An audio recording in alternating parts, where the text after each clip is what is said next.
I'm Burbleman Takia. I think I've got my balcony back, and I also do definitely have a cold. I am sneezy, I am snotty, I am blotchy. Um, I sort of, I'm winning the battle with my sore throat. I'm winning the battle with my tonsils. I'm gonna do some Next Fest demos. Um, I'm definitely gonna do one. There may be two. It depends what I feel like. It depends how snotty I get. But we're gonna do definitely gonna do one, and we are doing first Fearbonding. I think it's a bit kinky. There was one before that. I downloaded a bunch of stuff. There was one that I was going to do first, and it won't load. So I think it's one of those demo things where it's a limited time period. I downloaded everything, but they can still like force an expiration on it, so it won't play for you. So we're doing Fearbonding, which was second in line. It's supposed to just be a half an hour. We're gonna jump in and see. I will put the overlay up, and there it is. I have controller. Don't know if it's controller or not, but controller's working for the menu, so here we go. I'm hungry and flickery. I'm so hungry. I grind my teeth as I listlessly stab my spoon into a bowl of yogurt, oats, and dried fruit. Another day, another meagre human dish. My body so badly craves some real food. I take a bite while my eyes wander to the TV in my small apartment. I honestly thought that was a window. A chuckle escapes my lips as I watch a man scream for his life on the screen. Are you a psychopath? If this was a real murder scene, his fear would be overwhelming my senses. Sweet, viscous, and potent enough to send me headlong into an electrifying high. I like that effect on the viscous.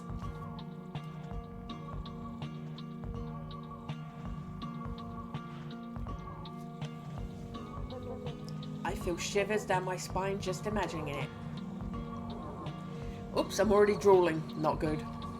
I wipe my face with a tissue and sigh. This must be how humans feel when they watch a food commercial. My craving for fear intensifies again. Thankfully, it's time to head to work anyway. Hopefully we get to transport some terrified patients in the ambulance today. I hum and playfully spin my keyring around my finger as I leave. It doesn't take long before we get a call. Just 20 minutes after my shift began, I'm already heading to the scene with two co-workers. The youngest of the three is driving while I write down case info on a paper form. Japan is really the land of forms, isn't it? It would be great if they at least gave us a laptop or tablet to type all the info in. I focus on the case at hand and go over what I know. A man called us because his girlfriend got hurt. Apparently she cut her own throat with a kitchen knife, but because he intervened, it isn't a deep cut. He's still worried and wants us to come, even more so because she also fell on her head during their fight. When asked why she cut herself, he mumbled something about her threatening him, but cut the call short when she started to yell. Strange. She threatened him? Why? What would make her so desperate? Maybe he tried to break up with her and she lost it. How did she fall on her head though?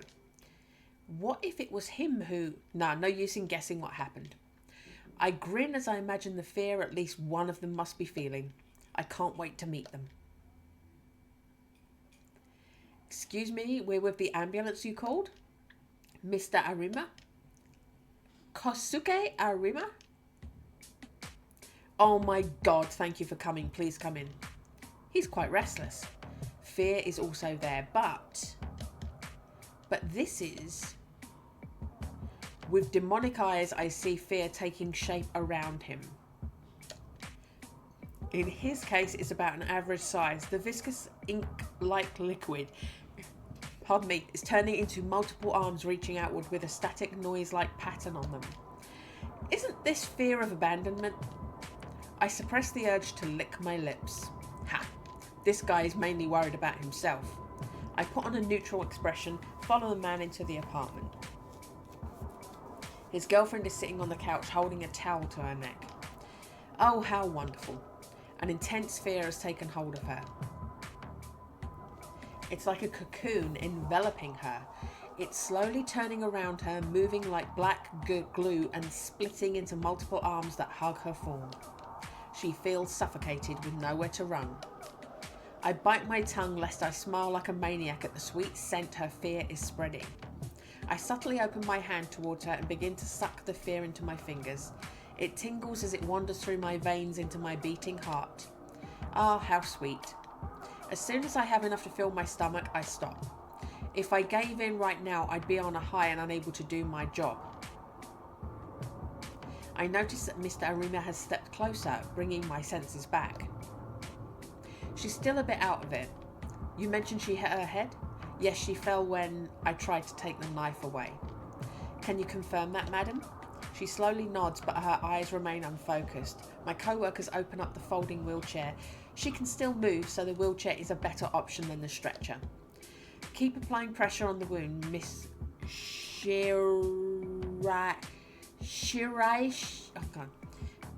Shiraishi will help you to the ambulance.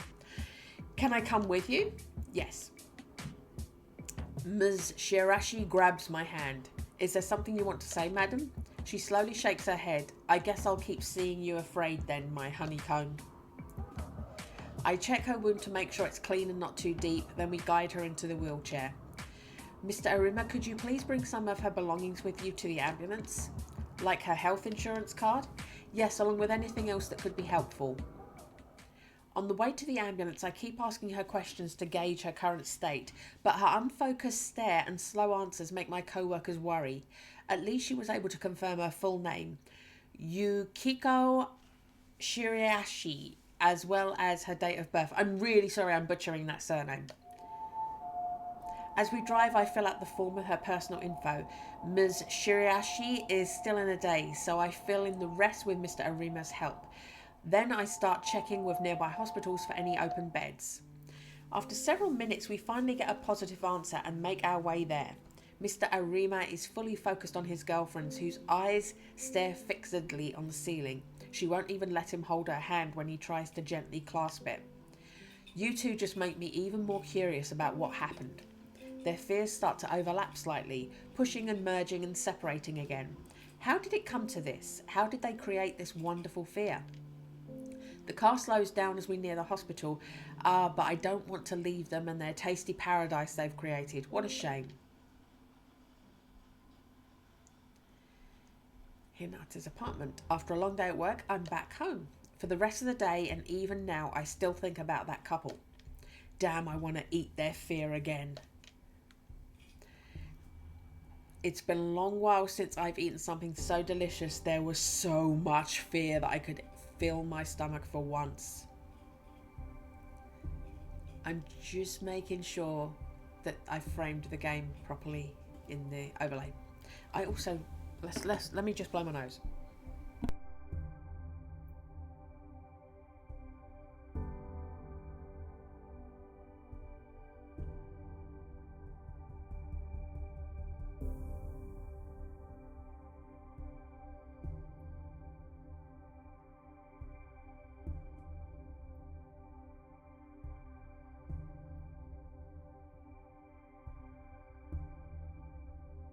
I am getting bunged up really quickly. If I was around them more, I did unmute, yes. If I was around them more, especially the man, could I get to eat more often? I can't help but grin as I imagine feasting on the fear he causes. We transferred his girlfriend to the hospital without trouble. I imagine that she's staying there for now. Should I visit her? It could be a bit too suspicious. There are privacy laws to contend with after all. Oh my god, I'm bunged up. Oh, I'm bunged up really badly.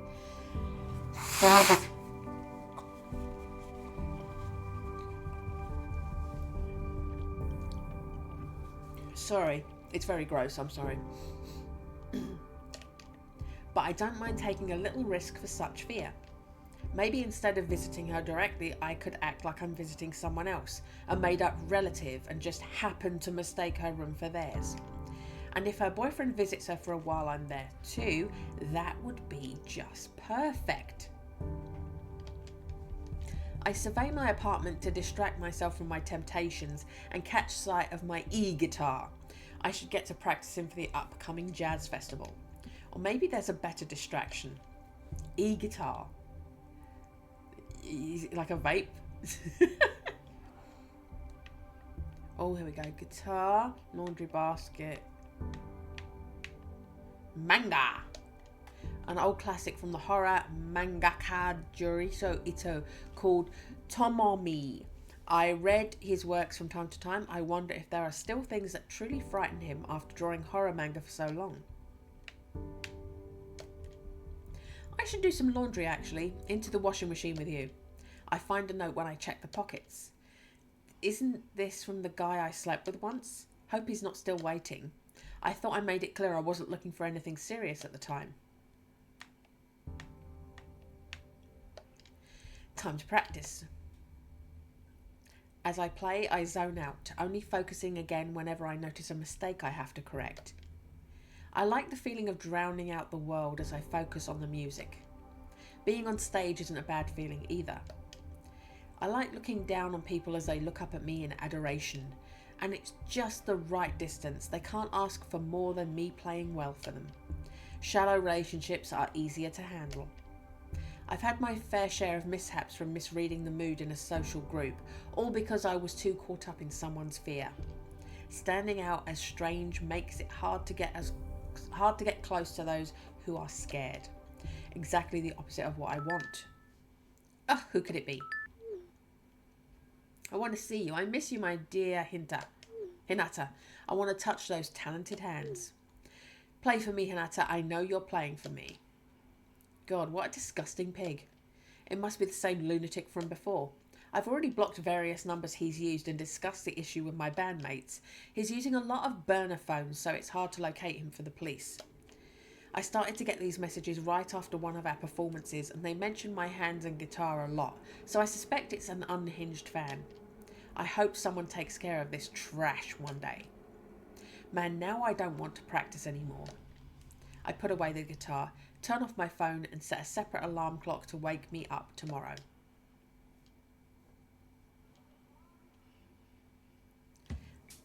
I really ended up here on my day off. I can hardly believe myself. But the fear tasted so good. I even went as far as posing as her friend to ask for her room number at the hospital counter. Ah, fuck it. I'm here already, so let's try to meet them. As I get closer to the room, I slow my pace. Now what should I say? Exactly once I'm in the room with her. Just when I try to think of how I can salvage my improvised plan, I hear a woman screaming. Just leave me alone! Then I hear a familiar voice replying. Babe, please hear me out at least. That's Kosuke Arima. Oh, God. He must be talking to Miss Shiraishi. I push the sliding door slightly ajar so I can listen to their conversation better. No, my mind hasn't changed. Let's break up. My eyes widen as they fall silent. So when we visited them, she didn't threaten him because she wanted to break up. Instead, perhaps he wouldn't accept her wish to break up. I beg you, please, don't do this to me. I can hear him whimpering. I can't do this to you. What about what you did to me? All these weird presents of yours. Do you know how suffocating it is to be your partner? Get out! Or I'll call the hospital staff and my text will jiggle even harder. But, Noma! You're insufferable. You always argue from your point of view, your own goddamn needs and insecurities, but you never consider how I feel. Do you even know how long it's been since I've met with friends or family because of you? But I did so much for you. See, this is what I mean. You don't even get what you're doing. God, I pity your future partner. Now go! I hear footsteps approaching and move away just before Mr. Arima leaves the room, closing the door behind him. He looks embarrassed, angry, and scared. I grab onto him before I can even register my actions. His fear of abandonment looks even more spiky than before. This doesn't taste bad.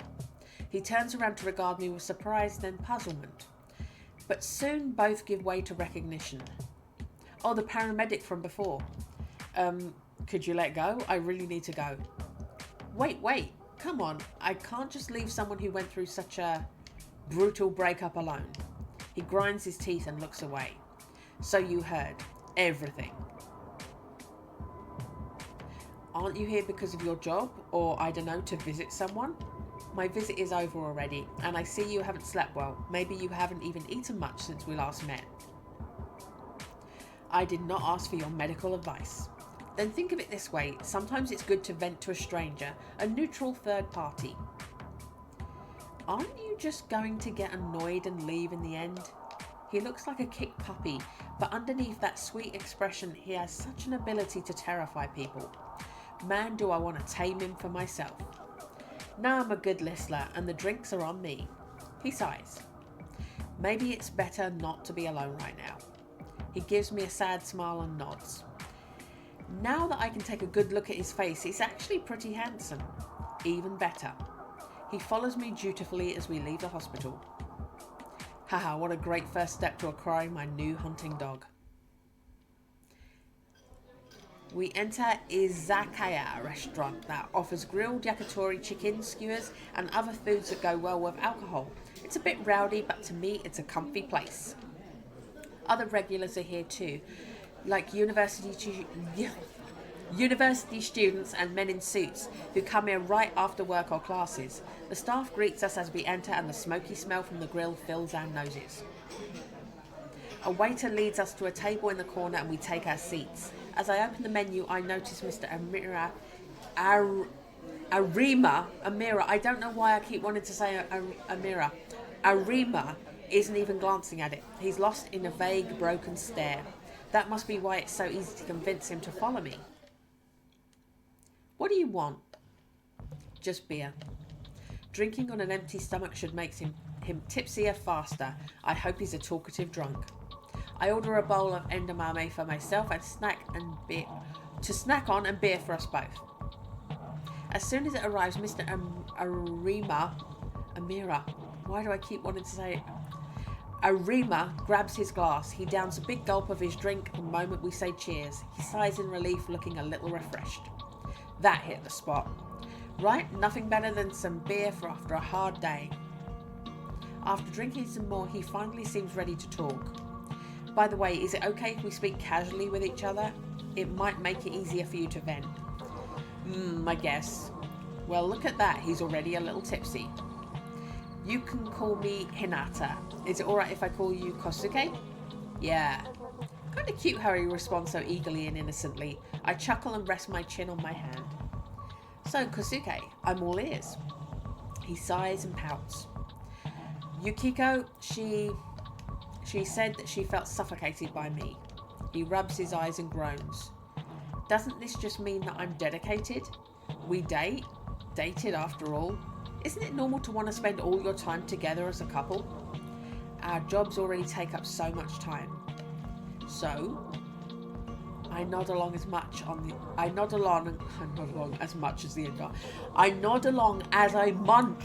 edamame. Oh boy, but she was terrified. Not that I'm complaining, of course, and not being able to meet her family and friends because of me. Was it really me? We all get busy with life as adults, so why do you think she blamed you? Maybe I did ask her a few times to prioritise us. And how often did you ask? Aren't you here to listen to my side? Right, go on then. At my urging, he lets it all out of his system. He didn't like it when others spent a lot of time with her. Mid-rant, he suddenly mentions how much he hated the 2 times she broke a promise. Then he slips into an unfocused rambling for a while. In short, he had made her the centre of his life and wanted her to do the same for him. While it sounds rough to date him, from this conversation alone, I couldn't have imagined that his behaviour would push his ex so far that she would hurt herself. But after seeing their respective fears, it's pretty clear that he's not divulging all the details of his actions. Was her social circle scared of him? How delicious would their fear be? If she had asked him to hurt someone for her, would he have done it? Why are you smiling while I'm in pain here? Oh, you're starting to slur. And you had, what, 5 beers already? Damn. Time to go. No! Why not? Aren't you tired? I just don't want to be alone. His fear of abandonment is a rounder shape than before. Maybe being drunk makes him less tense. But I still welcome his fear. I change seats to sit next to him. Her? Look at me. I'm here with you, aren't I? Right. He looks deep into my eyes. When I inch closer to him, he gets embarrassed and looks away. I chuckle as I playfully wrap my arm around his neck. Getting embarrassed now? How cute. Look, it's just you're kind of close. But you didn't want to be alone, right? He sighs. I pat his back and stand up. I'll walk you home so you can have a bit more company, all right?